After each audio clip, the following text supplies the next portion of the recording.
원래 제가 수업을 할 때는 머리를 내리고 하거든요. 좀 약간 학생들이랑 소통을 좀 하기 위해서. 근데 학생들한테 제가 나 다음 주에 설명회 하는데 이렇게 해도 될까 했더니 애들이 그건 너무 학생 같아 보인다고 머리를 좀 까라 그래가지고 제가 급하게 네, 화장실에서 급하게 머리를 좀 까고 왔습니다. 네, 일단 먼저 진행해 보겠습니다. 네, 일단 오늘 예비 고1 설명인데 예비 고1 대상으로 할 수 있는 수업이 이제 통합과학 수업이 있고요. 그다음에 물리학 수업이 있는데요. 이제 정확히 말씀드리면 지금 현 중3부터는 물리학 1, 물리학 2가 아니라 이제 물리학이라는 개정된 교육 과정으로 2학년 때 이제 1년 동안 배우게 되어 있고요. 만약에 집중 이수하는 학교를 선택을 하신다면 한 학기 때 배우고 끝낼 가능성이 높고 이제 3학년 올라가면 진로 선택이라 그래가지고 뭐 역학과 에너지 뭐그 등등등등 해서 세분화 돼가지고 물리학 2라는 과목이 사라지고 이제 본인이 가고 싶은 학과나 혹은 본인이 전공하고 싶은 분야에 대해서 선택하도록 그렇게 되어 있거든요. 네, 그래서 오늘 그런 거에 대해 설명을 드리겠습니다. 일단 개정된 물리, 정확히 말하면 물리학 교육 과정이지만 이제 습관적으로 물리라고 하도록 하겠습니다. 이제 물리 교육 과정을 보면 크게 1단원, 2단원, 3단원으로 되어 있는데요. 이게 현재 교육 과정도 1단원, 2단원, 3단원으로 되어 있습니다. 근데 아마 흔히 들어보셨을 거예요. 역학이 굉장히 어렵다. 앞단원에다가 어려운 거 몰빵시켜 놓고 학생들한테 물리의 공포를 주입한 다음 뒤에서 물리 사실 겁나 쉬워 이렇게 가르치는 게 현재의 물리 교육 과정이에요. 아까 강래 선생님께서 설명해 주셨던 것처럼 화학 같은 경우에는 1단원 어려운 거, 2, 3단원 쉬운 거, 4단원 어려운 거, 생명과학 마찬가지로 앞에 무슨 근전도 수축 이런 거 가르쳤다가 좀 쉽게 했다가 유전 가르쳤다가 이런 식으로 가거든요. 근데 물리만 반대로 1단원에 엄청 어려운 걸 때려놓고 애들한테 포기를 하게 만든 다음에 이제 2, 3단원은 쉬운데 이걸 안 한다고 약간 이런 느낌으로 지금 교육 과정이 되어 있어요. 그래서 제가 이제 가지고 와봤는데 일단 첫 번째 빨간색으로 처리된 단원이 역시 물리를 선택한 학생들이 극복해야 될 1단원 역학의 총 합이고요. 자, 그다음에 2단원 같은 경우에는 흔히 저희가 표현할 때 전자기학이라고 표현하는 뭐 전기장, 자기장 이제 이런 식으로 나오는 단원이고요. 그다음에 세 번째가 이제 파동역학이라 그래가지고 우리가 파동은 어떤 성질이 있는지 배우고 그거에 대해서 현실에 어떻게 사용되고 있는지 이제 이런 것들을 배우는 단원이기 때문에 일단 물리학을 극복하기 위해서는 여기 1단원만 잘 넘기시면 됩니다. 이게 일단 첫 번째 특징이고요. 네, 두 번째 특징으로 말씀드리면 제가 빨간색으로 별표 친 아마 부모님들께서는 흑백으로 돼 있기 때문에 별표가 있을 거예요. 이 별표가 뭐냐면 현재 교육 과정엔 물리학 1에는 없으나 고2 애들은 배우지 않지만 물리학 2가 사라지면서 물리학 2에서 내려온 단원들을 제가 표시를 해놓은 건데요.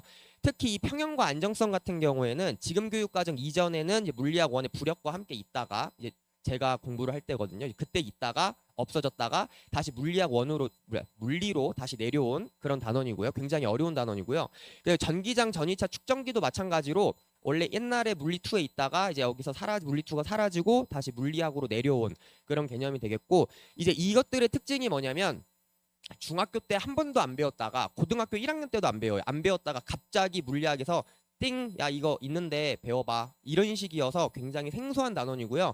그리고 저 굴절 파트 사실 지금 현 교육과정 애들이 물리가 제일 쉬워요. 모든 교육과정 통틀어서 물리가 제일 쉬우니까 물리 교육과정만 따졌을 때 역사적으로.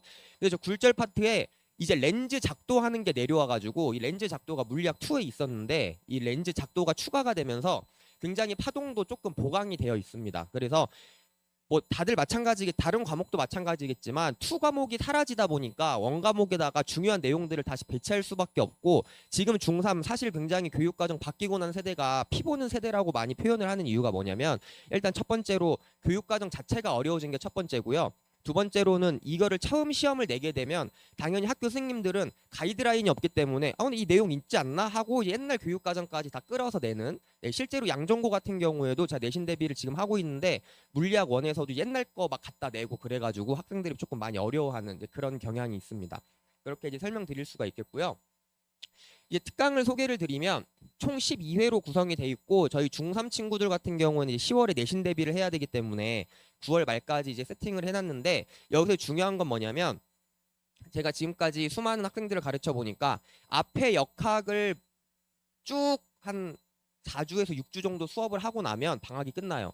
그래서 학교를 가면 애들이 굉장히 많이 힘들어하고 상대적으로 물리가 굉장히 쉬워지다 보니까 어머 물리 뒤에는 나 혼자 할 수 있을 것 같은데 이러고 이제 그만둬요. 실제로 그렇습니다. 실제로 상담해 보면 애가 너무 힘들어하고 고입도 해야 되고 물리 상대적으로 쉬워서 역학 배웠다고 그만둔다고 하겠는데요. 그러니까 이런 식으로 말씀을 하시거나 혹은 앞에서 너무 어렵다 보니까 그냥 한 1, 2주차 들어버리고 물리 너무 어려워 나 포기할래 이런 식으로 이제 많이 나오거든요. 그래서 제가 생각을 해본 결과 우리 중3 친구들은 이 역학을 조금 배분해서 가르쳐야 될 필요가 있겠다 이제 생각을 해서 앞에 한 3, 4주 정도 이제 수업을 하고 그다음에 새로 추가된 내용 돌림임과 역학적 평형 그리고 전기에너지와 측정기 같은 경우에는 조금 물리가 익숙해졌다 싶으면 이제 가르칠 거고요. 그리고 이때 조금 어려운 걸 해야 학생들이 조금 긴장도 하고 그 긴장감을 가지고 이제 내신까지 연결할 수 있겠다 싶어서 이렇게 한 거고요. 이것들을 앞에 배우나 뒤에 배우나 전혀 연관성이 없기 때문에 오히려 여기 돌림임과 역학적 평형은 여기 앞에 있는 역학들을 좀 배우고 배워야 훨씬 더 이해가 잘 되거든요. 근데 지금 현 교육과정에는 가장 앞에 나와 있어요. 물리를 딱 열면 바로 나오는 게 이제 이거라서 제가 조금 순서를 바꿔서 이렇게 진행했다는 점 이제 말씀드리겠습니다. 그리고 이제 가장 제가 많이 이렇게 설명회를 하면 많이 질문하시는 게 아니 저희 애는 미적분까지 배웠는데 미적분 선행을 했습니다. 네, 저는 그런 거 별로 관심 없고요. 어떤 걸 배워야 물리를 잘해요라고 굉장히 많이 상담을 요구를 하세요. 특히 이제 남학생분들 어머니나 아버님께서 그럼 저 딱 하나 말씀드리는 게 중3이니까 지금 현재 이제 익힘책은 지금 없으니까 이제 수학학원에 주는 문제집을 이렇게 열어보시면요. 그 2차 방정식의 활용, 2차 함수의 활용 파트가 있습니다. 활용 파트. 그 활용 파트를 딱 열었을 때 애가 틀린 게 많다. 죄송하지만 조금 더 커서 배우시면 좋고요. 만약에 동그라미가 많다. 그러면 바로 배우시면 돼요. 왜냐면 이 물리가 사실 왜 어려운지 말씀드리면 예를 들어서 이거예요. 뭐 많이 들어보셨을 거예요. 철수가 이쪽 호수로 왼쪽으로 뛰었다. 영희가 오른쪽으로 뛰었다. 몇 초 후에 만나 뭐 수학으로 따지면 뭐 소금물 얼마 섞었다. 몇 프로 돼. 애들 굉장히 어려워하거든요. 근데 유독 이런 거를 쉽게 받아들이는 학생들이 있어요. 미지수 설정 잘하고 상황 파악 잘해가지고 굉장히 잘하는 학생들이 많은데 물리가 사실 교과서가 굉장히 얇아요. 내용이 별로 없어요. 그래서 공식 뭐다. 우리는 이렇게 그래프를 그릴 거다. 이러고 교과서가 끝나요. 근데 이걸 학생들이 학원을 가가지고 뭐 되게 멋있게 풀이하는 뭐 야 공식 이렇게 대입하면 이렇게 나와 이거는 물리를 굉장히 어렵게 배우는 거고 실제로 물리 문제 이렇게 나와요. 뭐 자동차가 V의 속력으로 L의 이동 거리를 갔다. 뭐 가속도는 얼마냐. 뭐 L분의 V 제곱. 본인이 이렇게 문자로 계산을 할 줄 알아야 되는데 그냥 뭐 미적분만 배워서 저 수학 선행 많이 했어요. 저는 그런 학생들은 눈여겨 보지 않습니다. 제가 제일 눈여겨 본 학생들은 본인이 이 문제를 봤을 때 미지수 설정 빨리 하는 학생, 그리고 식을 빨리 세우고 그래프로 그려서 상황을 분석할 수 있는 학생들이 물리를 선택하면 굉장히 좋다. 이렇게 설명드릴 수 있겠습니다. 하여튼 결론적으로 말씀드리면 선행은 상관이 없고 그 학생이 어떻게 수학을 풀어낼 것이냐가 굉장히 물리에서는 큰 도움이 될 거다. 이렇게 말씀드릴 수 있겠습니다. 자, 그러면 제가 이제 방학 어떻게 할 거냐면 첫 번째는 매주 테스트를 통해서 관리를 할 건데 어떻게 할 거냐면 기본 내용에서 한 50%에서 70%낼 거고요. 그리고 학생들이 처음 보는 문항을 줄 거예요. 그래서 어떻게 푸는지 제가 직접 보고 이 학생은 이런 식으로 푸는구나. 공식이 편하구나. 그래프가 편하구나. 얘는 직감적으로 푸는구나. 실제로 제가 고2 학생들을 봐도 이렇게 돌아다니면서 문제 보면은 그래프 제가 가르쳐준 대로 그래프 꼼꼼하게 그린 친구가 있고 그냥 그 그래프를 공식으로 이해해서 공식으로 푸는 애들이 있고 그냥 감으로 푸는 애들이 있어요. 그게 또 맞아요. 그런 애들은 감이 좋아가지고 수학적 감이 워낙 있어가지고 그런 걸 제가 판단을 해야 되기 때문에 저는 실제로 수업을 하고 좀 잔인한 말일 수 있는데 학부모님 제가 말씀드립니다. 이 학생은 물리 선택하면 안 될 것 같아요. 이 학생은 물리 선택하세요. 이런 식으로. 왜냐하면 저는 뭐 가르치면서 돈 버는 학생은 맞지만 이 학생이 물리를 선택했을 때 결과가 대강 보이거든요. 그래서 아니면 고1 때 한 번 더 들어보시고 그때 생각하시라고 아니면 뭐 수학에 조금 더 집중하셔야 될 것 같다고 뭐 이런 식으로 다 말씀을 드릴 거니까 네, 믿고 이제 맡겨주시면 되겠고요. 그리고 월요일에 클리닉 같은 경우에는 이제 주로 물리를 가르치다 보면 수준 차이가 조금 있기 때문에 따라오기 급급한 학생들도 있고 혹은 너무 쉬워가지고 그냥 다 풀고 앉아있는 학생들도 있거든요. 그래서 뭐 예를 들어서 조금 부족한 학생들은 질문을 받는다든지 아니면 좀 잘한 학생들은 실제로 중3 애들 중에서 수능 문제 푸는 애들도 있었어요. 제가 가르친 애들 중에. 그런 애들은 와가지고 수능 문제를 달라 그래요. 그럼 제가 10문제 정도 줘요. 그러면서 근데 선생님 좀 너무 어려운데 너무 재밌어요. 막 이러면서 풀고 가거나 아니면 다음 주까지 풀어 올게요. 뭐 이런 식으로 하는 학생들이 있거든요. 네. 그리고 제가 가장 강조하는 수업은 이제 3시간 30분인데 수업이 전 3시간 30분 수업을 하지 않습니다. 솔직히 말씀드리면 저는 1시간 반에서 2시간만 수업하고요. 앉아서 애들 다 문제 풀려요. 왜냐면 가장 학생들이 많은 민원 중에 하나가 뭐냐면 선생님이 수업하는 거 볼 때는 할 수 있었는데 집 가니까 못 하겠어요. 그래? 그럼 너 여기서 다 하고 가. 실제로 그래서 학부모님들 중에 항의가 가장 많이 들어오는 게 뭐냐면 왜 물리는 숙제가 없죠 선생님? 저한테 가장 많이 오는 거예요. 그래서 숙제는 어차피 애가 집 가서 안 풀 것 같으니까 제가 다 풀려서 보낸 거고요.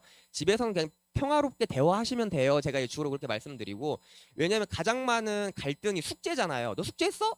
하면은 학생들은 대부분 근데 학생들도 문제가 뭐냐면 숙제가 없어라고 대답을 해요. 이러면 오해가 생길 수 있으니까 숙제를 수업 시간 안에 난 다 해왔어라고 말을 해야 되는데 이건 제가 학생들한테 좀 주입을 할 거지만 이 시간 안에 숙제를 다 했다? 그럼 충분히 잘 따라가고 있다는 거고 숙제 해올 필요도 없고 그냥 그 다음 시간에 와가지고 테스트 보고 얘가 잘 기억하고 있는지 정확히 풀었는지 그리고 학부모님들께서는 아 얘가 숙제를 안 해오네 아 그게 아니라 아 얘가 다 해서 왔나 보다 이렇게 믿으시면 될 거고 아마 갈등은 좀 줄 겁니다. 네, 제가 자신 있게 말씀드릴 수 있겠고요. 그럼 왜 물리를 선택해야 되냐? 솔직히 말씀드릴게요. 제가 한가람고 지금 가르치고 있거든요. 그 통합과학. 제가 걔네한테 계속 흔히 이제 걔네는 물스라이팅이라고 하거든요. 제가 항상 물리해야 된다, 물리해야 된다. 왜냐면 고1 애들은 고2 선택 과목을 선택해야 되는 시기가 왔기 때문에 물리해야 된다. 제가 계속 얘기해요. 심지어 이번 기말고사 때도 물리가 통합과학 단원이어가지고 제가 계속 물리해야 된다 이렇게 얘기를 했는데 솔직히 말씀드리면 한가람고 전교생 180명 중에 지구과학 100명 선택하고요. 제가 이거는 스파이한테 조사를 받아왔습니다. 생명과학이랑 화학이 80명이고요. 물리가 44명이에요. 솔직히 말씀드리면 굉장히 적어요. 애초에 한가람고 자체가 인원수가 다른 학교에 비해서 절반인데 거기에서 또 적다 보니까 44명이에요. 그래서 애들이 이렇게 생각해요. 선생님 44명 중에 1등급 2명이거든요. 1등급 2명, 80명 중에 3명이에요. 100명은 4명이거든요. 애들이 자꾸 저한테 수업 시간마다 물스라이팅 그만하시라고 왜 자꾸 물리하라고 하냐고. 제가 얘기해줘요. 야 니네 생각해봐라. 40명 중에 2명이랑 80명 중에 3명이랑 뭐가 더 효율이 잘 나올 것 같아? 너네 40명을 더 제껴야 그 1등에 더 들 수 있는 건데 그리고 너네 물리 쫄아서 도망간다고 뭐 생명과학 하도 너네 잘할 것 같아? 제가 이런 식으로 계속 물리 가스라이팅을 하는 이유가 뭐냐면 학생들이 다른 학원에서 물리하지 말라고 듣고 온대요. 수학학원이나 영어학원에서 뭐 선택 뭐 하죠? 상담을 할 거 아니에요 걔네도? 물리는 절대 하지 마. 근데 그분들은 물리를 안 해보셨을 확률이 매우 높은데 왜 물리를 하지 말라고 하는 걸까? 저는 이제 굉장히 의문이 들고 그리고 이번에 대학교들에서도 그런 세태를 잘 알기 때문에 발표를 한 것들이 있습니다. 물리를 선택해야 하는 이유가 있어요. 특히 중3, 지금 현 중3 학생들은 물리를 꼭 해야 하는 이유가 뭐냐면 일단 첫 번째로 각 상위권 대학, 흔히 이제 학생들이 꿈꾸는 대학의 일부 대학에서 그 권장 과목이라는 거를 입시 요강에다 명시를 해놨는데요. 아직 3년 후권은 발표가 안 되어 있기 때문에 올해랑 내년 입시 요강을 가지고 말씀을 드리겠습니다. 잘 보시면은 이게 지금 정시 모집이거든요. 하여튼간 우리 학교 오려면 서울대학교에서는 투 보는 걸 폐지를 했어요. 이제 투를 봐야 우린 너네를 뽑아줬는데 이제는 원 봐도 되지만 물리나 화학 중에 하나는 무조건 선택해서 응시를 해야 지원 자격이 생긴다 이거예요. 이런 학과를 올 때는 심지어 여기 보면 의과대학도 슬쩍 들어가 있죠. 네. 그러니까 이제 의치 계열도 실제로 다른 경희대 어디도 물리를 봐야 뽑겠다고 내신에서 물리를 선택해야 뽑겠다. 그래야 우린 잘 봐주겠다. 이런 식으로 지금 대학교에서 워낙 이렇게 하고 있는 이유가 뭐냐면 근 5년 전까지만 하더라도 학생들이 이제 공학길 취직이 잘 된다고 하는 뭐 공학 계열을 진학하려고 했는데 다 생명과학, 지구과학 수능 보고 오니까 대학에서 공학 물리랑 일반 물리를 딱 가르쳐야 되는데 애들이 등가속도 운동도 못 풀고 앉아 있으니 이제 교수님들이 화난 거죠. 아 애들이 뭐지? 우리 정도 학교 오려면 이 정도는 해야 되지 않나? 이제 그런 문제점이 워낙 대두되다 보니 물리나 화학은 꼭 하고 와야 된다라고 하는 이런 가치관이 현재 지금 퍼지고 있고 아마 이런 경향성은 더 커질 거라고 저는 생각을 하고 있습니다. 이건 서울대학교 수시 모집인데요. 이런 학과를 오려면 물리학 2나 물리학 1을 반드시 이거는 이제 그 내신 권장 과목입니다. 이거를 봐야 내가 너네 수시 뽑을 때 잘 봐줄 거야 라고 이런 식으로 애초에 서울대학교는 명시를 해놨고요. 근데 지금 잘 보시면 대부분이 다 수학 아니면 물리만 얘기를 해놨어요. 그러니까 화생지는 선호대로 하고 우리 학과에 오려면은 물리학은 꼭 배웠으면 좋겠어 너네가. 그래야 우리 수업을 따라올 수 있을 것 같아. 이런 식으로 이제 얘기를 해뒀고요. 그다음에 연세대학교 수시 모집 요강을 보면 이제 연세대학교 같은 경우에는 서울대나 고대랑 달리 이제 뒤에도 고려대학교가 나오는데 그 과목을 정확히 명시하지는 않았습니다. 근데 잘 읽어보시면 이게 굉장히 중요한 표현이에요. 너네가 우리 교과 이수 노력을 하기 위해서 이 소인수 과목을 들었느냐. 소인수 과목이 아까 말한 대로 인원수가 적더라도 너네가 이 과목을 학습하기 위해서 노력을 했니라고 묻는 거예요. 가장 많이 나오는 게 인원수 많은 과목 가서 등급 따자. 근데 물리 같은 경우는 깊이 과목이다 보니까 소인수 엄청 적어요. 아까 말씀드렸던 한 번 나올까 말까인데 근데 지금 잘 보시면은 그래도 나는 너네가 그 노력을 했는지 살펴보겠다. 그 다음 두 번째 위계에 따라 이수했는지 보겠다. 이 위계라는 게 뭐냐면요. 예를 들어서 지금 교육과정으로 말씀드리면 물리학 1을 안 듣고도 물리학 2를 선택할 수 있게 되어 있거든요. 왜냐면 고3 올라갈 때는 선택하라고 돼 있기 때문에. 근데 학생부를 이렇게 넘겨봤는데 고2 때 물리학을 안 들었는데 물리학 1을 안 들었는데 갑자기 고3 때 물리학 2가 들어있다면 난 널 의심을 한번 해보겠다. 너는 위계에 따라 들은 게 아니다. 너는 뭔가 입시에 급급해가지고 뭔가 들었을 확률이 높다. 왜냐면 물리학 2는 절대평가예요. 그래서 엄청 쉽게 나오거든요. 문제가. 그러니까 절대평가라는 그런 함정을 이용해서 진짜 완전 기본 문제로만 내요. 기하, 지금 현재 기하가 지금 그런데 네, 그런 식으로 하는 걸 내가 보겠다. 하지만 안타깝게도 당연히 성적도 보겠다. 하지만 중요한 거는 애초에 과목을 선택해서 그 과목을 노력해서 와라가 지금 현재 대학의 트렌드고요. 이제 고려대학교도 마찬가지로 흔히 저희가 가고 싶어 하는 그런 공학 계열의 과들은 제가 이제 물리학을 선택해 놓은 과들을 다 동그라미 쳐놓은 거거든요. 네, 이런 과들은 물리학을 선택하는 게 너네가 입시에 훨씬 더 유리할 거다. 네, 이런 식으로 이제 말씀드릴 수 있겠습니다. 그리고 이거는 이제 인원수 변화인데요. 지금 중3부터 수능이나 모의고사는 현 체제를 유지를 하고 내신은 이제 5등급제로 바뀌는 거 다들 알고 계시죠?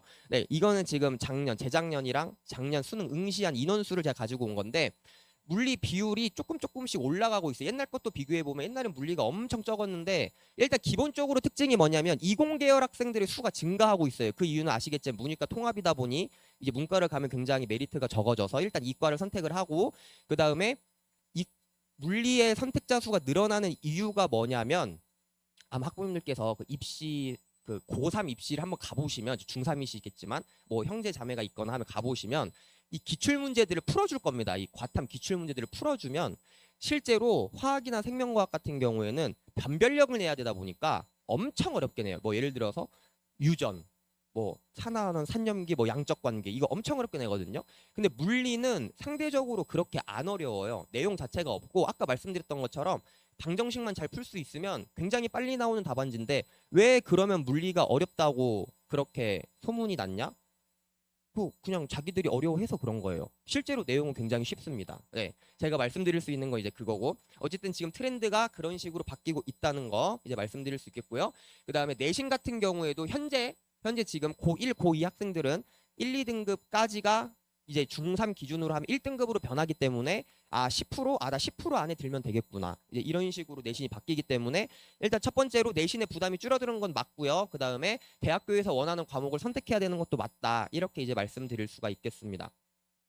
마지막으로 이제 저 같은 경우에는 아까 원장님께서도 말씀해 주셨던 것처럼 고1 특강하고 통합과학하고 이제 물리학 특강까지 이제 계속 진행이 되고 있고요. 현재 양정고 2학년 애들도 저한테 처음에 3월에 와가지고 물리 너무 어렵다고 하다가 지금은 물리 2도 해달라고 내년에 자기 내신 선택하면 그래서 내가 그건 안 될 것 같다고 장난으로 이제 얘기는 하고 있지만 요 일은 지금 고민하고 있습니다.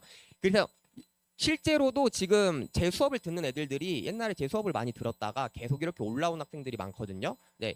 특히 물리 같은 경우에는 수학이랑 비슷하기 때문에 저한테 한번 배우고 또 저한테 배워야 돼요. 왜냐하면 다른 학원 갔다 오면은 또 다르게 가르쳐요. 그러니까 저는 그래프로 가르치거든요. 어떤 선생님 또 공식으로 가르치세요. 둘 다 맞는 방식이에요. 근데 여기 배웠다가 여기 배우거나 여기 배웠다가 여기 배우면 혼란스러워해요. 애들이. 전에는 이렇게 배웠는데. 그러니까 제 말은 가르치실 거면 물리를 배울 거면 한 선생님한테 꼭 제가 아니더라도 한 선생님한테 쭉 배우는 게 가장 좋다. 이제 이렇게 설명을 드릴 수 있겠고 가장 많이 듣는 거는 물리가 쉬워요가 아니라 학생들이 말하는 게 물리가 재밌어요. 라는 평을 제일 많이 듣거든요. 솔직히 쉬운 거는 본인 수학적 능력이 중요한 거고 재밌는 건 어떻게 전달하느냐기 때문에 충분히 학생들이 동기부여가 된다. 이렇게 설명드릴 수 있고 마지막으로 중3 대상으로 수업하는 거는 저는 고2 수준까지 가르치거든요. 고2 수준이라고 하면 고2 모의고사 그다음에 고3 애들이 푸는 것 중에 제일 쉬운 거 풀고 나중에 고1 때 특강 들을 때는 이제 고3 거 풀리고 고2 때 또 저한테 오면 그때 이제 내신 대비 시키고 이제 이런 식으로 진행될 예정이니까 많이 관심 가져주셨으면 좋겠습니다. 감사합니다.